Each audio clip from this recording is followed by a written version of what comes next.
A king lived in a beautiful palace. The palace had a very big garden with a lot of lovely flowers. People walked through the garden and looked at the flowers. Then they walked through a beautiful wood to the sea. A nightingale lived in a tree in the wood. It sang beautifully. Every night an old man came through the wood to the sea. He wanted to catch fish.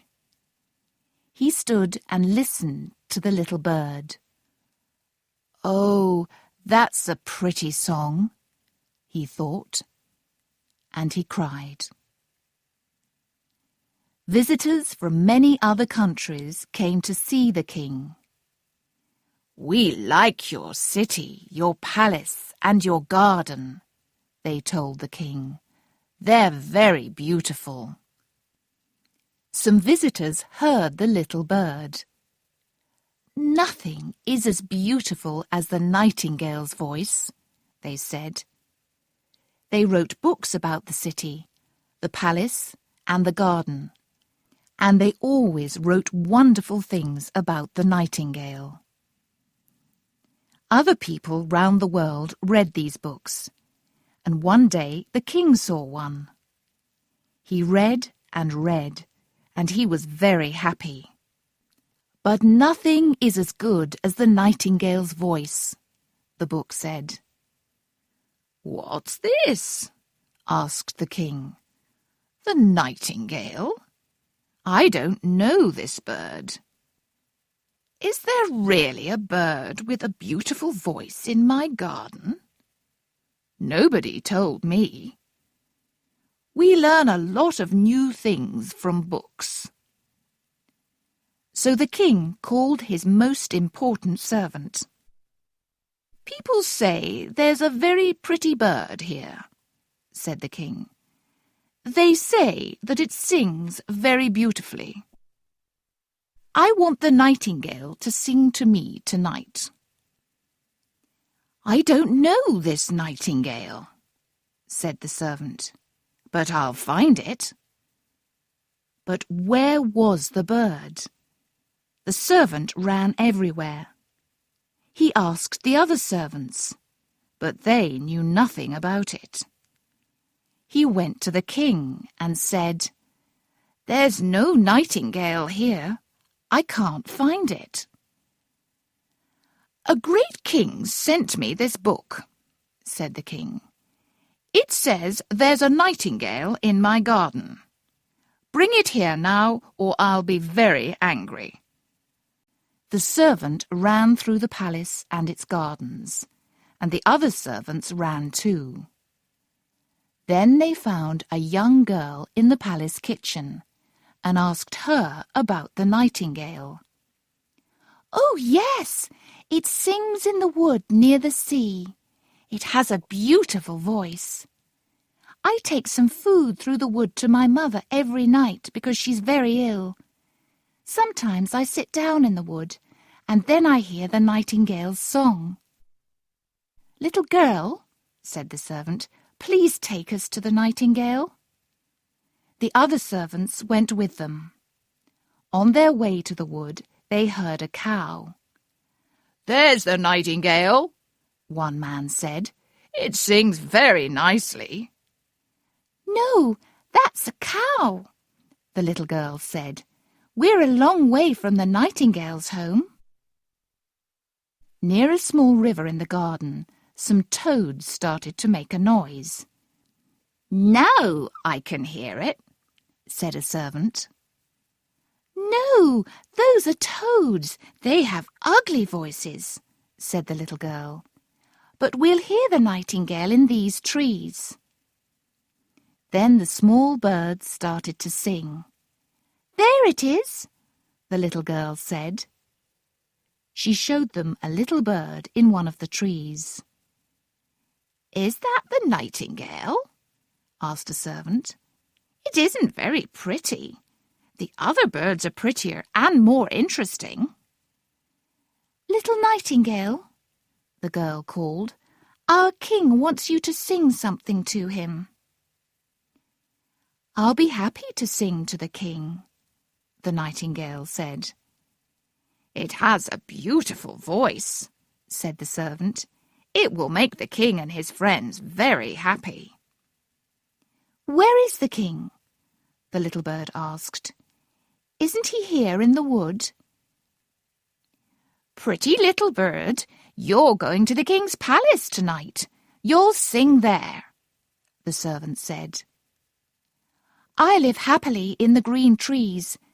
Can I sing inside a palace? I don't know," said the nightingale. "But the king wants me to sing to him, so I'll try." And the little bird went with the servants to the palace. The king sat in a great room in his palace, and the nightingale sat on a table. The king's servants and his friends were in the room. They all looked at the nightingale. The little bird started to sing. It sang beautifully. The king started to cry, and so everybody cried with him. "Your songs make me happy," the king said. "I'll give you some pretty shoes." "Thank you," the nightingale said, "but I don't want anything. You cry when you hear my songs, and that makes me happy." Then it sang again. "Please stay in my palace," said the king. "You can go out into the wood every morning and afternoon, and again every night." He gave the nightingale's servants. They went everywhere with the little bird. One day, somebody brought a box to the king. It was another nightingale, but it was wood. "What's this?" the king asked. "It can't eat or drink. It can't walk or run. But can it sing?"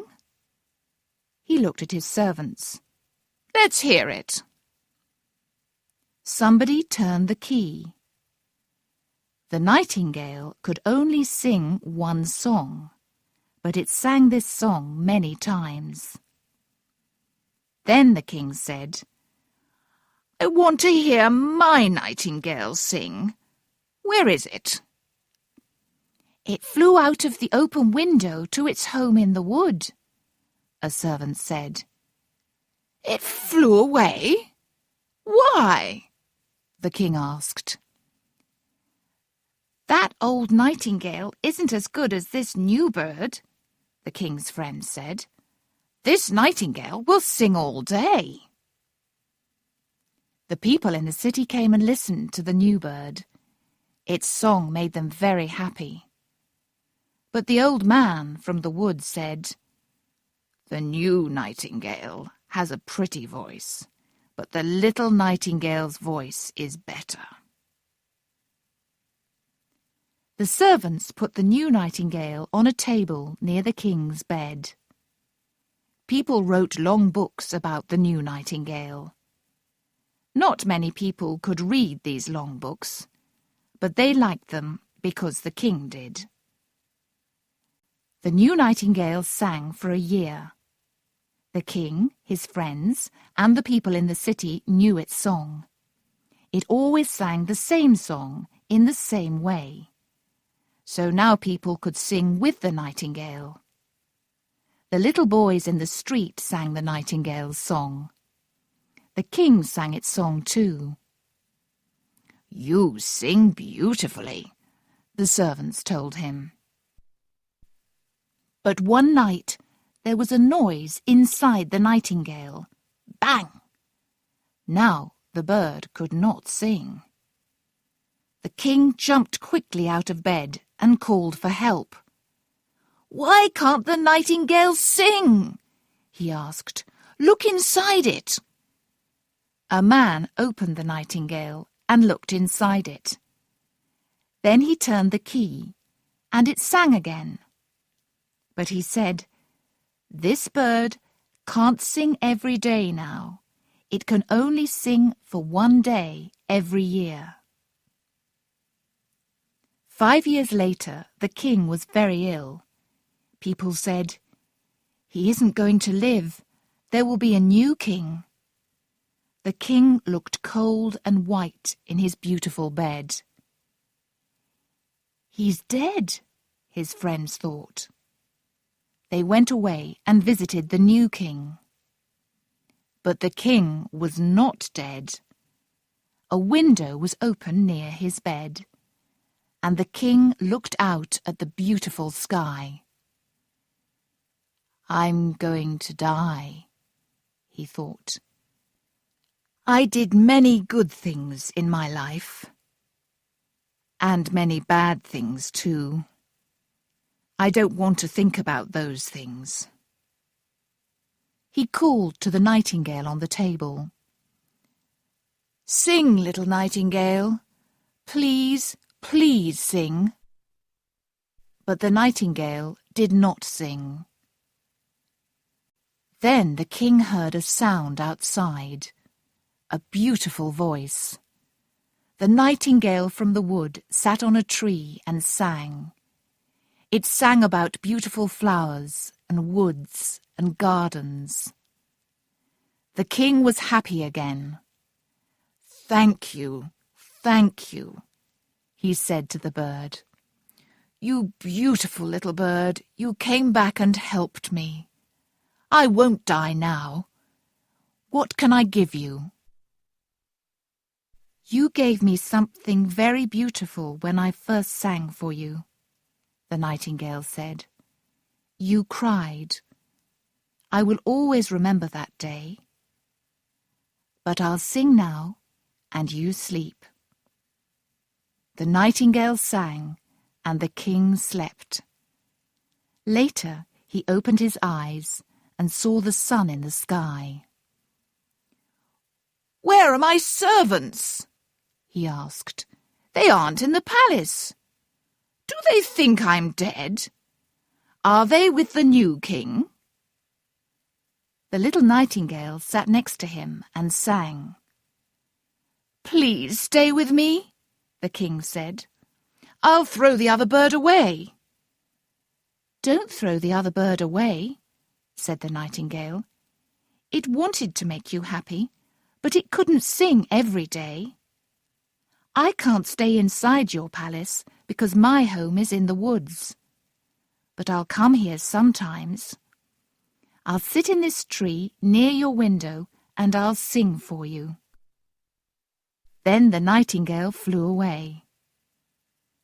The servants came into the room and looked at the dead king. But he was not dead. The king sat up.